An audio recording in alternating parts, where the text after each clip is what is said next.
था। नगर निगम के चुनाव पास आने वाले थे। पूरे कानपुर शहर में टिकट को लेकर मारामारी शुरू थी, लेकिन सबसे ज्यादा चर्चा में वार्ड नंबर 40 की सीट थी। वो इसलिए क्योंकि इस बार वहां की सीट महिला के लिए आरक्षित थी। अब सवाल ये था कि चुनाव लड़ेगा कौन। इससे पहले ठाकुर साहब वहां से पार्षद थे और इस बार उन्होंने अपनी पत्नी सीमा ठाकुर को टिकट दिलवाई और ठाकुर साहब की शान के कारण सीमा जी ने 20,000 वोटों से चुनाव जीत लिया। अरे बधाई हो सीमा भाभी, अब तो आप वार्ड की पार्षद बन गई हैं। अब तो हमारे काम आप ही करवाएंगी। अरे ये तो सिर्फ नाम की पार्षद बनी है, वो तो महिला सीट आ गई, वरना पार्षद तो मुझे ही बनना था। अब भले ही चेहरा इसका होगा, लेकिन पावर तो मेरी ही होगी। अरे वाह भाई साहब, क्या दिमाग लगाया है आपने भी। आइए आप लोग, खाना लगा दिया है सबके लिए। सीमा जी पार्षद बन चुकी थी, फिर भी उनकी एक ना चलती। सारे काम ठाकुर साहब खुद ही संभाल लेते और जहां जरूरत पड़ती वहां सीमा जी का अंगूठा लगवा लेते। सीमा जी ज्यादा पढ़ी लिखी भी नहीं थी। एक दिन ठाकुर साहब और सीमा एक प्रोग्राम में जाते हैं।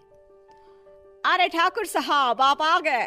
ओहो, पार्षद मैडम भी आ गई हैं। स्वागत है आप दोनों का। लगता है हमारे पार्षद फंड का सही इस्तेमाल हो रहा है। चलिए अब उद्घाटन करते हैं। ये लीजिए ठाकुर साहब कैची, आप ही सबसे पहले प्रवेश कीजिए। सब लोग आगे निकल जाते हैं और सीमा जी पार्षद होने के बावजूद भी पीछे खड़ी रह जाती हैं। वो देखती हैं कि वेलकम बोर्ड पर उनका नाम है, लेकिन महिला होने के कारण कोई उनका सम्मान नहीं कर रहा। अगले दिन एक आदमी उनके घर आता है। अरे ठाकुर साहब नमस्कार। कल ना हम नोटिस किए कि हमारा घर तो अवैध है और नगर निगम वाले उसे तोड़ने आ रहे हैं। अरे कुछ कीजिए ना ठाकुर साहब। देखो भाई, मैं तो ज्यादा कुछ कर नहीं सकता, पर अगर तुम सबकी जेब गर्म कर दो तो कुछ हो सकता है। कुल मिलाकर 4 लाख लगेंगे। अरे 4 लाख ठाकुर साहब? अरे भाई, मैं अपने लिए नहीं मांग रहा हूँ। दरोगा है, इंजीनियर बाबू है, बड़े साहब है, सबको देना पड़ता है ना थोड़ा थोड़ा। बोलो है मंजूर? तभी वहां अचानक सीमा जी आ जाती हैं। अरे ये आप क्या कर रहे हैं? पहले इन्हीं लोगों से तो आपने वोट मांगे, अब इनसे ही पैसे ले रहे हो। अरे चुप रहो तुम, तुम्हारा काम है सिर्फ अंगूठा लगाना, तुम वही किया करो। मुझे दूसरे काम तुम मत सिखाओ, समझी? और तुम ना जाओ, अब पैसे लेकर आओ, वरना जेसीबी किसी भी वक्त आती होगी। सब कुछ ऐसे ही चलते रहता है। एक दिन सीमा जी और ठाकुर साहब को एक लोकल मीटिंग में बुलाया जाता है। वहां पर कई और अधिकारी लोग भी मौजूद रहते हैं। अब मैं चाहूंगा कि ठाकुर साहब हमारे बीच 2 शब्द कहें। मेरे प्यारे भाइयों और बहनों, आज मेरा सौभाग्य है कि मैं आप सबकी सेवा दिन रात कर पा रहा हूँ।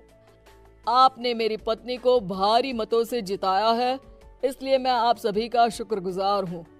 मैं आप सबसे वादा करता हूँ कि हमेशा की तरह हमारे वार्ड में किसी को कोई तकलीफ नहीं आने दूंगा। सभी लोग तालियां बजाने लगते हैं। अब मैं माननीय पार्षद मैडम को स्टेज पे बुलाना चाहूंगा। अपने नाम को बुलाया सुनकर सीमा जी एकदम चौंक जाती है। उन्हें बिल्कुल उम्मीद नहीं थी कि इतनी बड़ी जगह उन्हें मंच पर बुलाया जाएगा। जैसे तैसे वो मंच पर चढ़ती हैं। ऊपर जाते ही सीमा जी को सारी पुरानी बातें याद आ जाती हैं कि किस तरह उनके पति उन्हें कभी भी आगे बढ़ने नहीं देते और उनके नाम से गलत काम करते हैं। वो बोलने लगती हैं, मैं आपके वार्ड की पार्षद सीमा हूँ। आप में से बहुत कम लोग ही मुझे जानते होंगे, क्योंकि इससे पहले मुझे कभी ऐसा मौका ही नहीं मिला। सारे मौके मेरे पार्षद पति यानी आपके ठाकुर साहब ही लेते रहे, लेकिन आज ये मौका मुझे मिला है तो मैं इसे ऐसे ही नहीं जाने दूंगी। मैं आपको ये बताना चाहती हूँ कि आपके ठाकुर साहब मेरे नाम की आड़ में गैर कानूनी काम करते हैं, जिस पर अंगूठों के निशान मेरे होते थे। इसीलिए मैं अपनी गलती मानती हूँ और आज अपने पद से इस्तीफा देती हूँ, ताकि आगे से कोई गलत काम ना हो पाए। अब फैसला आप सबके हाथ में है कि आप हमें क्या सजा देना चाहते हैं। सीमा जी की बातें सुनकर ठाकुर साहब के चेहरे का रंग उड़ जाता है और वो शर्म से मुंह नीचा करके वहां से चले जाते हैं और पद से इस्तीफा देकर ही सही सीमा जी अपने आप में आत्मविश्वास महसूस करती हैं।